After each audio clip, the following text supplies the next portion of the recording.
বিসমিল্লাহির রহমানির রাহিম।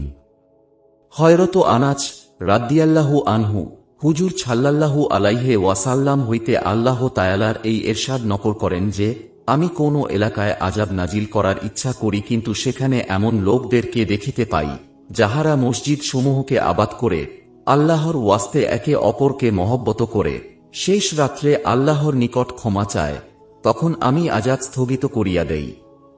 হযরত আবু দারদা রাদিয়াল্লাহু আনহু হযরত সালমান ফার্সি রাদিয়াল্লাহু আনহু এর নামে এক চিঠিতে লিখিয়াছেন, অধিকাংশ সময় মসজিদে অতিবাহিত করো। আমি হুজুর সাল্লাল্লাহু আলাইহি ওয়াসাল্লাম এর নিকট শুনিয়াছি যে, মসজিদ মুত্তাকি লোকদের ঘর এবং আল্লাহ পাক এই কথার ওয়াদা করিয়াছেন যে, যে ব্যক্তি অধিকাংশ সময় মসজিদে কাটাইবে তাহার উপর রহমত নাজিল করিব, তাহাকে শান্তি দান করিব, কিয়ামতের দিন পুলসিরাতের রাস্তা আছান করিয়া দিব এবং আমার সন্তুষ্টি নসিব করিব।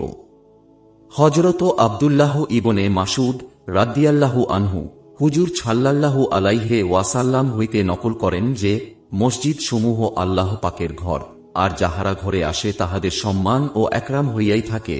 অতএব আল্লাহর উপর ঐসব লোকের সম্মান করা জরুরি যাহারা মসজিদে হাজির হয়।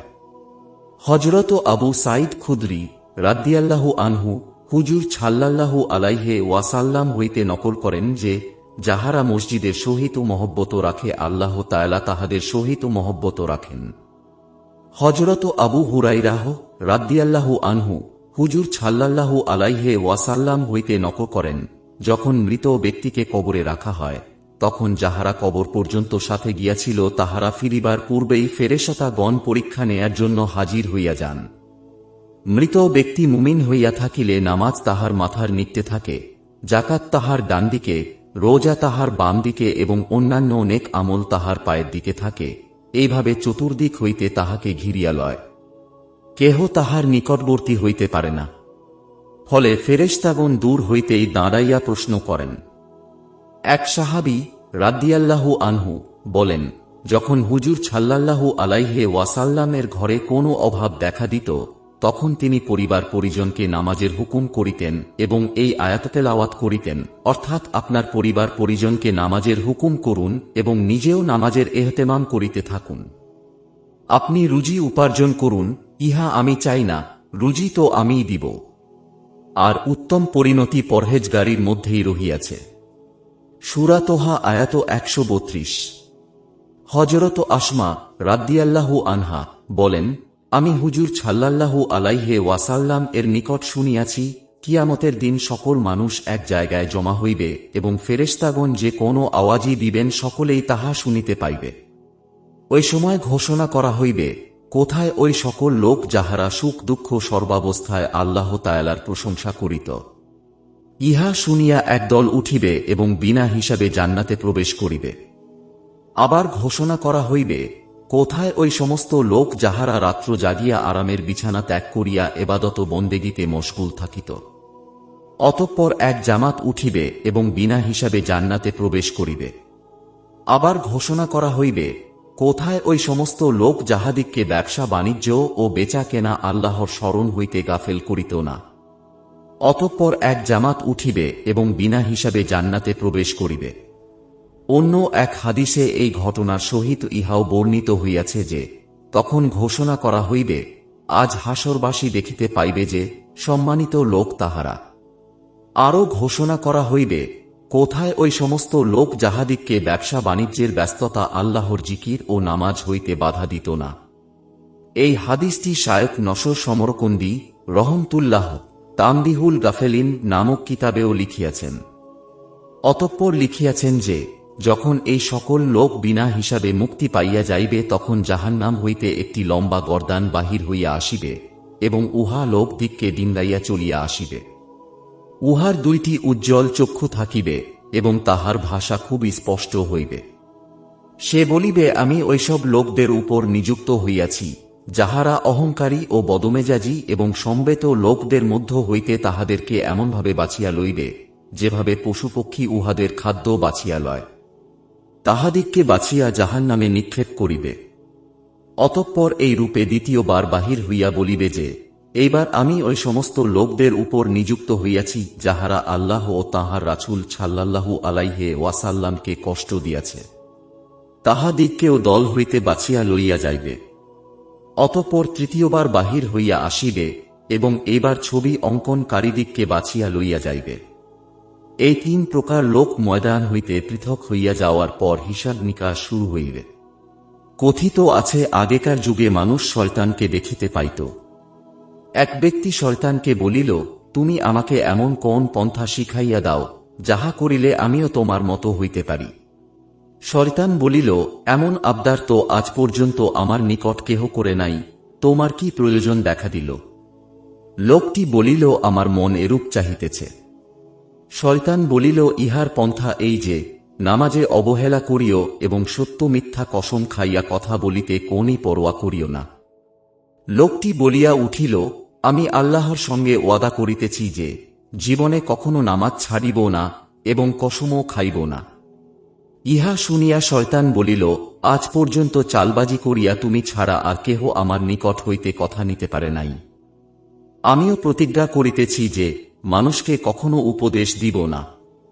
হযরত উবাই রাদিয়াল্লাহু আনহু বলেন, হুজুর সাল্লাল্লাহু আলাইহি ওয়াসাল্লাম এরশাদ ফরমাইয়াছেন, এই উম্মতকে উচ্চ মর্যাদা, ইজ্জত, সম্মান ও দিনের উন্নতির সুসংবাদ দান করো।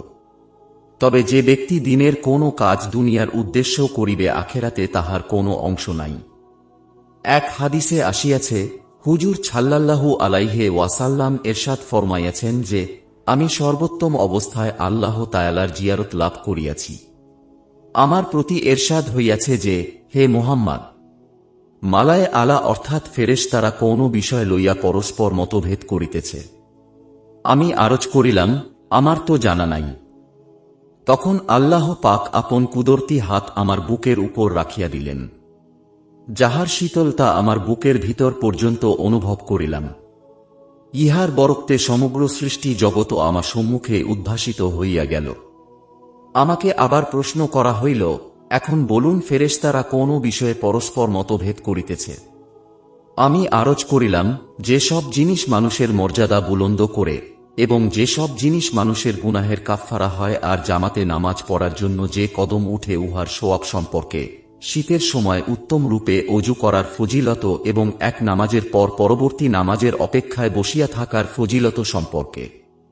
যে ব্যক্তি এই সব জিনিসের এহতেমাম করিবে, উত্তম হালতে জিন্দেগি কাটাইবে এবং উত্তম হালতে তাহার মৃত্যু হইবে। বিভিন্ন হাদিসে আসিয়াছে যে আল্লাহ তাআলা এরশাদ ফরমাইয়াছেন, হে আদম সন্তান, তুমি দিনের শুরুতে আমার জন্য 4 রাকাত নামাজ পড়িয়া লো, তোমার সারা দিনের যাবতীয় কাজ আমি সমাধান করিয়া দিব। তামবিহুল গাফেলিন কিতাবে একটি হাদিস বর্ণিত আছে যে নামাজ আল্লাহর সন্তুষ্টির কারণ, ফেরেশতাদের প্রিয় বস্তু, আম্বিয়ায়ে কেরামের আদর্শ। ইহা দ্বারা মারেফাতের নূর পয়দা হয়, দুয়া কবুল হয়, রিজিকে বরকত হয়। ইহা ইমানের মূল, শরীরের আরাম, দুশমনের বিরুদ্ধে অস্ত্র, নামাজির জন্য সুপারিশকারী, কবরের চেরাগ ও উহার নির্জনতায় মনোরঞ্জনকারী, মুনকার নকিরের প্রশ্নের উত্তর, কেয়ামতের প্রচণ্ড রৌদ্রে ছায়া, অন্ধকারে আলো, জাহান্নামের আগুনের প্রতিবন্ধক, আমলের পাল্লার ওজন দ্রুত পুলসিরাত পার করিয়া দেয়, জান্নাতের চাবি।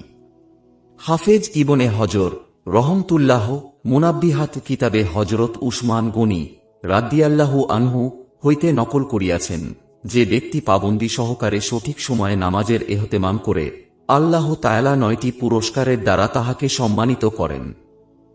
1. আল্লাহ তাআলা স্বয়ং তাহাকে ভালোবাসেন। 2. তাহাকে সুস্থতা দান করেন। 3. ফেরেশতাগণ তাহার হেফাজত করেন। 4. তাহার ঘরে বরকত দান করেন। 5. তাহার চেহারায় বুজুর্গদের নূর ফুটিয়া উঠে। 6. তাহার দিল নরম করিয়া দেন। 7. পুলসিরাতের উপর দিয়া সে বিজলির মতো দ্রুত পার হইয়া যাইবে। 8. তাহাকে জাহান্নাম হইতে নাজাত দিয়া দেন। 9.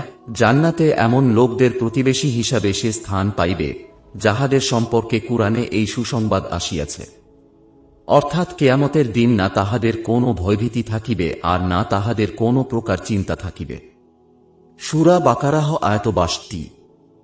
হুজুর সাল্লাল্লাহু আলাইহি ওয়াসাল্লাম এরশাদ ফরমাইয়াছেন, নামাজ দিনের খুঁটি এবং ইহার মধ্যে 10 প্রকার উপকারিতা রহিয়াছে। 1. নামাজ চেহারার উজ্জ্বলতা। 2. দিলের নূর। 3. শরীরের আরাম ও সুস্বাস্থ্যের কারণ। 4. কবরের সঙ্গী। 5. আল্লাহর রহমত নাজিলের ওসিলা। 6. আসমানের চাবি। 7. নেক আমলের পাল্লা ভারী হওয়ার বস্তু, উহা দ্বারা নেক আমলের পাল্লা ভারী হইয়া যায়। 8. আল্লাহর সন্তুষ্টির কারণ। 9. বেহেশতের মূল্য। 10. দোজখের প্রতিবন্ধক। যে ব্যক্তি নামাজ কায়েম করিল সে দিনকে কায়েম রাখিল, আর যে নামাজ ত্যাগ করিল সে নিজের দিনকে ধ্বংস করিল। এক হাদিস বর্ণিত আছে, ঘরে নামাজ পড়া নূর স্বরূপ, সুতরাং তোমরা নফল নামাজ পড়িয়া নিজেদের ঘরগুলিকে উজ্জ্বল করো। আর এই হাদিস তো খুবই প্রসিদ্ধ যে আমার উম্মত কিয়ামতের দিন অজু ও সেজদার দরুন উজ্জ্বল হাত পা এবং উজ্জ্বল চেহারার অধিকারী হইবে, এবং এই আলামত দ্বারাই তাহাদিগকে অন্যান্য উম্মত হইতে চেনা যাইবে। এক হাদিসে বর্ণিত হইয়াছে, যখন আসমান হইতে কোন বালা মুসিবত নাজিল হয় তখন মসজিদ আবাদকারীদের হইতে উহা সরাইয়া নেওয়া হয়। বিভিন্ন হাদিসে আসিয়াছে যে আল্লাহ তাআলা সিজদার নিশানীকে জাহান্নামের উপর হারাম করিয়া দিয়াছেন, সে উহা জ্বালাইতে পারিবে না। অর্থাৎ নিজের বদ আমলির কারণে যদি সে জাহান্নামে প্রবেশ করেও তবু যে জায়গায় সিজদার চিহ্ন থাকিবে সেই জায়গায় আগুন কোন আছর করিতে পারিবে না। এক হাদিসে আছে যে নামাজ শয়তানের মুখ কালো করিয়া দেয় এবং দান খয়রাত শয়তানের কোমর ভাঙ্গিয়া দেয়। এক রেওয়াতে এরশাদ হইয়াছে যে নামাজ রোগের জন্য শেফা। অন্য এক রেওয়াতে এই সম্পর্কে একটি ঘটনা বর্ণনা করা হইয়াছে যে হযরত আবু হুরায়রা রাদিয়াল্লাহু আনহু একবার পেটের উপর ভর করিয়া শুইয়াছিলেন। হুজুর সাল্লাল্লাহু আলাইহি ওয়াসাল্লাম জিজ্ঞাসা করিলেন, তোমার পেটে কি ব্যথা হইতেছে? হযরত আবু হুরায়রা রাদিয়াল্লাহু আনহু আর্জ করিলেন, জি হাঁ। হুজুর সাল্লাল্লাহু আলাইহি ওয়াসাল্লাম এরশাদ ফরমাইলেন, উঠো নামাজ পড়ো, নামাজের মধ্যে শেফা রহিয়াছে। হুজুর সাল্লাল্লাহু আলাইহি ওয়াসাল্লাম একবার স্বপ্ন যোগে বেহেশত দেখিলেন। সেখানে তিনি হযরত বেলাল রাদিয়াল্লাহু আনহু এর জুতা ঘষিয়া চলার আওয়াজও শুনিতে পাইলেন। সকালবেলা হুজুর সাল্লাল্লাহু আলাইহি ওয়াসাল্লাম হযরত বেলাল রাদিয়াল্লাহু আনহু কে জিজ্ঞাসা করিলেন, তোমার সেই বিশেষ আমল কি যাহার বদলতে জান্নাতেও তুমি দুনিয়ার ন্যায় আমার সঙ্গে সঙ্গে চলিতেছিলে? তিনি আরজ করিলেন, দিবা রাত্রি যখনই আমার অজু নষ্ট হয় তখনই অজু করিয়া লই, এবং যে কয় রাকাত তৌফিক হয় তাহিজ্জাতুল অজু নামাজ পড়িয়া লই।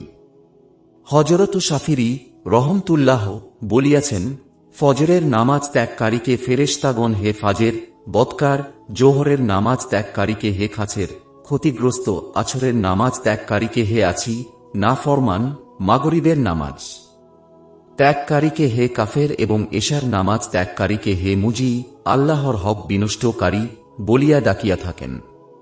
আল্লামা শারানি রহমতুল্লাহ বলেন, এই কথা বুঝিয়া নেয়া উচিত যে বালা মুসিবত এমন সব বস্তি হইতে হটাইয়া দেওয়া হয় যেখানকার লোকজন নামাজি। পক্ষান্তরে যে সকল বস্তির লোক নামাজি নহে সেই সব স্থানে বালা মুসিবত নাজিল হয়। এই রূপ এলাকায় ভূমিকম্প বা বজ্রপাত হওয়া কিংবা বাড়ি ঘর ধসিয়া পড়া মোটেই অসম্ভব নয়। কেহ যেন এই ধারণা না করে যে আমি তো নামাজি, অন্যদের ব্যাপারে আমার কোনো দায়িত্ব নাই। বালা মুসিবত যখন নাজিল হয় তখন তাহা ব্যাপক হইয়া থাকে। স্মরণ হাদিস শরীফে আসিয়াছে যে কেহ জিজ্ঞাসা করিল, আমাদের মধ্য নেককার লোক মজুদ থাকা সত্ত্বেও কি আমরা ধ্বংস হইতে পারি? হুজুর সাল্লাল্লাহু আলাইহি ওয়াসাল্লাম এরশাদ ফরমাইলেন, হাঁ, যখন খারাপই অধিক হইয়া যায়। কেন না সামর্থ্য অনুযায়ী সৎ কাজের আদেশ করা এবং অসৎ কাজ হইতে বিরত রাখা তাহাদের জন্য জরুরি ছিল। হুজুর সাল্লাল্লাহু আলাইহি ওয়াসাল্লাম হইতে বর্ণনা করা হইয়াছে যে যে ব্যক্তি নামাজ কাজা করে যদিও পরে উহা পড়িয়া নেয়, তথাপি সময় মতো নামাজ না পড়ার কারণে সে 1 হকবা পরিমাণ জাহান্নামে জ্বলিবে। 80 বৎসরে 1 হকবা হয়, আর 1 বৎসর 360 দিনে, আর কিয়ামতের একদিন 1000 বছরের সমান হইবে। এই হিসাবে 1 হকবার পরিমাণ হইল 2,88,00,000 বৎসর। ফায়দা আভিধানিক অর্থে হকবা হইল দীর্ঘমেয়াদী সময়। অধিকাংশ হাদিসে উহার পরিমাণ উল্লেখিত সংখ্যাই আসিয়াছে। বিভিন্ন রেওয়াতে ইহাই বর্ণিত হইয়াছে। হযরত আলী রাদিয়াল্লাহু আনহু বেলাল হাজরি রহমতুল্লাহ এর নিকট জিজ্ঞাসা করিলে তিনি বলিয়াছেন, ৮০ বৎসরে এক হপ্পা, প্রতি বৎসরে ১২ মাস, প্রতি মাসে ৩০ দিন, আর প্রতিদিনে ১,০০০ বৎসরের সমান। হযরত আব্দুল্লাহ ইবনে মাসউদ রাদিয়াল্লাহু আনহু হইতে সহিহ রেওয়াত মোতাবেক ৮০ বৎসর বর্ণিত হইয়াছে। হযরত আবু হুরায়রাহ রাদিয়াল্লাহু আনহু খোদ হুজুর সাল্লাল্লাহু আলাইহি ওয়াসাল্লাম হইতেও ইহা নক করিয়াছেন যে ৮০ বৎসরে এক হপ্পা, ৩৬০ দিনে এক বৎসর এবং এক দিন তোমাদের এই জগতের হিসাবে ১,০০০ দিনের সমান হয়। এই একই হিসাব হযরত আব্দুল্লাহ ইবনে ওমর রাদিয়াল্লাহু আনহু ও হুজুর সাল্লাল্লাহু আলাইহি ওয়াসাল্লাম হইতে নক করিয়াছেন। অতঃপর হযরত আব্দুল্লাহ ইবনে ওমর রাদিয়াল্লাহু আনহু বলিয়াছেন যে, কাহারও এই ভরসায় থাকা উচিত নয় যে ঈমানের বদলতে শেষ পর্যন্ত জাহান্নাম হইতে বাহির হইব, কারণ ২,৮৮,০০,০০০ বৎসর কোনো সাধারণ কথা নয়, তাহাও যদি আরও অধিক পরিমাণ সময় দোজখে থাকার মতো অন্য কোনো অপরাধ না থাকে। ইহা ছাড়া বিভিন্ন হাদিসে কিছু কমবেশি সময়েরও উল্লেখ আসিয়াছে, কিন্তু প্রথমত উপরে লিখিত পরিমাণটির কথা কয়েকটি হাদিসে আসিয়াছে, এই জন্য ইহাই প্রাধান্য রাখে। দ্বিতীয়ত ইহাও সম্ভব যে বিভিন্ন লোকের অবস্থার প্রেক্ষিতে কমবেশি হইতে পারে।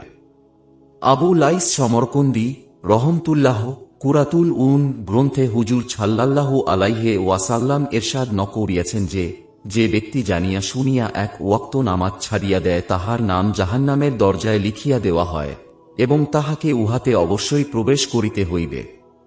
আবু লাইস সমরকন্দি রহমতুল্লাহ হযরত ইবনে আব্বাস রাদিয়াল্লাহু আনহু হইতে নকল করিয়াছেন যে, একবার হুজুর সাল্লাল্লাহু আলাইহি ওয়াসাল্লাম এরশাদ করিলেন, তোমরা এই দুয়া করো, হে আল্লাহ, আমাদের মধ্যে কাউকে তুমি হতভাগ্য বঞ্চিত করিও না।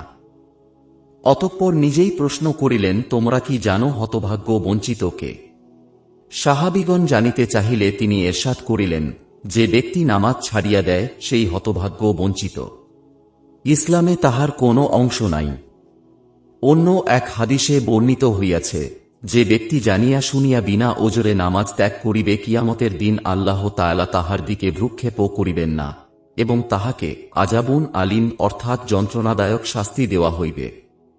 এক হাদিসে বর্ণিত হইয়াছে যে ১০ ব্যক্তি বিশেষভাবে শাস্তি ভোগ করিবে, তন্মধ্যে একজন হইল নামাজ ত্যাগকারী, তাহার হাত বাঁধা থাকিবে এবং ফেরেশতাগণ তাহার মুখে ও পিঠে আঘাত করিতে থাকিবে। জান্নাত বলিবে, আমার এবং তোমার মধ্যে কোনো সম্পর্ক নাই, না আমি তোমার জন্য না তুমি আমার জন্য। দোজখ বলিবে, আসো আমার নিকট আসো, তুমি আমার জন্য আমিও তোমার জন্য। আরও বর্ণিত আছে, জাহান্নামে একটি ময়দান আছে যাহার নাম লমলম, উহাতে উটের ঘাড়ের মতো মোটা মোটা সাপ রহিয়াছে, উহাদের দৈর্ঘ্য ১ মাসের পথের সমান। উহাতে নামাজ ত্যাগকারীদেরকে শাস্তি দেওয়া হইবে। অন্য এক হাদিসে আছে, জাহান্নামে জুব্বুল হাজান নামক একটি ময়দান রহিয়াছে, উহা বিচ্ছুদের আবাসস্থল। এক একটি বিচ্ছু খচ্চরের মতো বড় হইবে, উহারাও নামাজ ত্যাগকারীদেরকে দংশন করিবে। হাঁ, মাওলায়ে কারীম যদি মাফ করিয়া দেন তবে কাহার কি বলার আছে, কিন্তু মাফ তো চাহিতে হইবে। ইবনে হজর রহমতুল্লাহ জাওয়াজির কিতাবে লিখিয়াছেন, একজন স্ত্রী লোকের মৃত্যু হইয়াছিল, তাহার ভাই দাফনের কাজে শরীক ছিল। ঘটনাক্রমে দাফনের সময় তাহার টাকার থলি কবরে পড়িয়া যায়, তখন খেয়াল হয় নাই, কিন্তু পরে যখন খেয়াল হইল তখন তাহার খুব আফসোস হইল। চুপে চুপে কবর খুলিয়া উহা বাহির করিতে এরাদা করিল। অতঃপর যখন কবর খুলিল তখন কবর আগুনে পরিপূর্ণ ছিল। সে কাঁদিতে কাঁদিতে মায়ের নিকট আসিল এবং অবস্থা বর্ণনা করিয়া কারণ জিজ্ঞাসা করিল। মা বলিলেন, সে নামাজে অলস্তা করিত এবং কাজা করিয়া দিত। আল্লাহ আমাদের সকলকে হেফাজত করুন। হুজুর সাল্লাল্লাহু আলাইহি ওয়াসাল্লাম এরশাদ ফরমাইয়াছেন, যে ব্যক্তি নামাজ পড়ে না, ইসলামে তাহার কোনো অংশ নাই। আর বিনা অজুতে নামাজ হয় না। অন্য এক হাদিসে আছে, নামাজ ব্যতীত দিন হয় না। নামাজ দিনের জন্য এমন যেমন মানুষের শরীরের জন্য মাথা। ফায়দা, যে সমস্ত লোক নামাজ না পড়িয়াও নিজেদেরকে মুসলমান বলে কিংবা ইসলামী জজবার লম্বা চওড়া দাবি করিয়া থাকে, তাহারা যেন হুজুর সাল্লাল্লাহু আলাইহি ওয়াসাল্লাম এর এই সমস্ত পবিত্র বাণীর মধ্যে একটু চিন্তা ফিকির করে। আর যাহারা পূর্ববর্তী বুজুর্গানে দিনের মতো সাফল্য অর্জনের স্বপ্ন দেখে, তাহারা যেন ওই সকল বুজুর্গদের অবস্থাও যাচাই করিয়া দেখে যে দিনকে তাহারা কত মজবুতির সহিত আঁকড়াইয়া ধরিয়াছিলেন। অতএব দুনিয়া তাহাদের পদচুম্বন কেন করিবে না। হযরত আব্দুল্লাহ ইবনে আব্বাস রাদিয়াল্লাহু আনহু এর চোখে পানি জমিয়া গিয়াছিল। লোকেরা আরজ করিল, ইহার চিকিৎসা তো হইতে পারে, তবে কয়েকদিন আপনি নামাজ পড়িতে পারিবেন না। তিনি বলিলেন, ইহা হইতে পারে না। আমি হুজুর সাল্লাল্লাহু আলাইহি ওয়াসাল্লাম এর নিকট শুনিয়াছি, যে ব্যক্তি নামাজ পড়ে না, সে আল্লাহ তাআলার দরবারে এমন অবস্থায় উপস্থিত হইবে যে আল্লাহ তাআলা তাহার উপর অসন্তুষ্ট হইবেন। অন্য এক হাদিসে আসিয়াছে যে লোকেরা বলিল, আপনাকে 5 দিন কাঠের উপর সেজদা করিতে হইবে। তিনি বলিয়াছেন, এইভাবে আমি 1 রাকাত নামাজও পড়িব না। জীবনভর অন্ধ থাকার উপর ছবর করিয়া যাওয়া তাহাদের নিকট নামাজ তরক করা হইতে সহজ ছিল, অথচ এরূপ ওজরবশত নামাজ ছাড়িয়া দেওয়া জায়েজ ছিল। হযরত ওমর রাদিয়াল্লাহু আনহু শেষ সময় যখন বর্ষা দ্বারা আঘাতপ্রাপ্ত হন, তখন সব সময় তাহার ক্ষতস্থান হইতে রক্ত জারি থাকিত এবং অধিকাংশ সময় তিনি একেবারে বেকবর অবস্থায় থাকিতেন, এমনকি এই অবস্থায় তাহার ওফাতও হইয়া গিয়াছে। কিন্তু এতদসত্ত্বেও এই দিনগুলিতে যখন নামাজের সময় হইয়া যাইত, তখন তাহাকে নামাজের কথা স্মরণ করাইয়া নামাজ পড়ার জন্য দরখাস্ত করা হইত। তিনি এই অবস্থাতেই নামাজ আদায় করিতেন এবং বলিতেন, হাঁ হাঁ, নিশ্চয়ই। যে ব্যক্তি নামাজ পড়ে না, ইসলামে তাহার কোনো অংশ নাই। অথচ আমাদের নিকট অসুস্থ ব্যক্তির আরাম ও মঙ্গল কামনা ইহার মধ্যেই মনে করা হয় যে তাহাকে নামাজের জন্য কষ্ট না দেওয়া হোক, পরে ফিদিয়া দিয়ে দেওয়া যাইবে। বস্তুত ঐসব মহান ব্যক্তিদের নিকট রোগীর প্রতি দরদ ইহাকেই মনে করা হইত যে মুতের মুখেও যদি এবাদত করা সম্ভব হয়, তবু উহাতে বাধা না দেওয়া হোক। দেখো উভয় রাস্তার মাঝে কত ব্যবধান, কত পার্থক্য।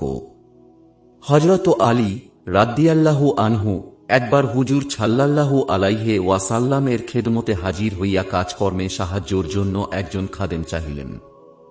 হুজুর সাল্লাল্লাহু আলাইহি ওয়াসাল্লাম ফরমাইলেন, এই 3 জন গুলামের মধ্যে যাহাকে তোমার পছন্দ হয় লইয়া যাও। হযরত আলী রাদিয়াল্লাহু আনহু বলিলেন, ইয়া রাসূলাল্লাহ, আপনি পছন্দ করিয়া দিন। হুজুর সাল্লাল্লাহু আলাইহি ওয়াসাল্লাম একজনকে দিয়া বলিলেন, ইহাকে লইয়া যাও, সে নামাজি, কিন্তু ইহাকে মারধর করিও না। কেন নানামাজিকে মারধর করিতে আমাদিগকে নিষেধ করা হইয়াছে। অনুরূপ আরেকটি ঘটনা একজন সাহাবী হযরত আবুল হাইছাম রাদিয়াল্লাহু আনহু এর সাথেও ঘটিয়াছিল।